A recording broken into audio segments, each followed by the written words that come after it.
वितरणाचा कार्यक्रम छत्रपती संभाजीनगरमध्ये पार पडला। आमचा पक्ष भारतीय जनता पार्टीने संत रोहिदास महाराजांच्या 650व्या जयंतीच्या निमित्ताने त्यांच्या जन्मस्थानी वाराणसीमधून त्यांनी प्रत्येक राज्यामध्ये तिथली पवित्र माती देऊन तिथे कलश वितरणाचा कार्यक्रम केला होता। आणि आज आम्ही छत्रपती संभाजीनगरमध्ये महाराष्ट्रातले आमचे सगळे जिल्हाध्यक्षांना इथे निमंत्रित करून आम्ही तोच कलश सगळ्या महाराष्ट्राच्या जिल्ह्यामध्ये आम्ही आज पाठवला आहे आणि तो प्रत्येक जिल्ह्यामध्ये जाऊन प्रत्येक जिल्ह्याच्या आमच्या मंडळामध्ये तो कलश जाणार आहे आणि तिथून तो जास्तीत जास्त लोकांपर्यंत पोहोचवून या कलशाच्या मार्फत आणि या कार्यक्रमाच्या मार्फत संत रोहिदास महाराजांचे जे पवित्र विचार होते, समरसता, समता, बंधुता, न्याय, हे त्यांचे जे विचार होते हे जास्तीत जास्त लोकांपर्यंत कसे पोचतील ह्याच्याबद्दल हा कार्यक्रम आम्ही केला आहे।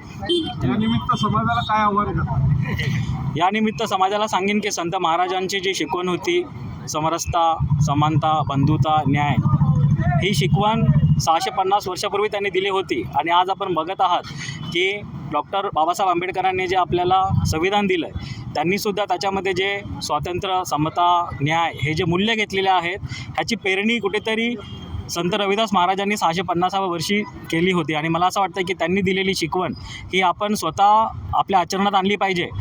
आणि आपली येणारी जी पिढी आहे, आपण बघत आहात की सध्या जे काय ग्लोबलायझेशन चालू आहे त्याच्यामुळे आपली येणारी पिढी ही भरकटू शकते, तर ती भरकटू नये ह्या निमित्ताने आपल्या देशाची संस्कृती, आपल्या देशातले महापुरुषांचे ज्ञान आपण पुढच्या पिढीला द्यावे। तर याच निमित्ताने मी आवाहन करतो सगळ्यांना की संत रोहिदास महाराजांचे जे विचार आहेत हे आपण आपल्या पुढच्या पिढीपर्यंत पण पोचवावे। धन्यवाद।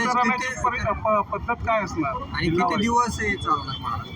हा आमचा जो कार्यक्रम आहे समरसता संकल्प अभियान हा जुलै ते फेब्रुवारी 20 इथपर्यंत चालणार, 6 महिन्याचा पूर्ण कार्यक्रम आहे आमचा। ह्याच्यामध्ये आम्ही विविध सामाजिक सांस्कृतिक असे कार्यक्रम घेणार आहोत। कलश वितरणाची पद्धत काय असणार जिल्हावाईज?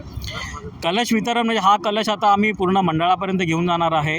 तिथून तो तिथले काही मंदिरं असतील किंवा काही संतांचे मठ असतील, अजून काही समाज मंदिर असतील, हा तिथे घेऊन जाणार आहे किंवा अजून कुठल्या वस्त्या असतील त्या वस्त्यापर्यंत घेऊन जाणार आहे आणि अखेरीस हा कलश आम्ही नंतर विसर्जित करणार आहे। ठीक आहे, धन्यवाद।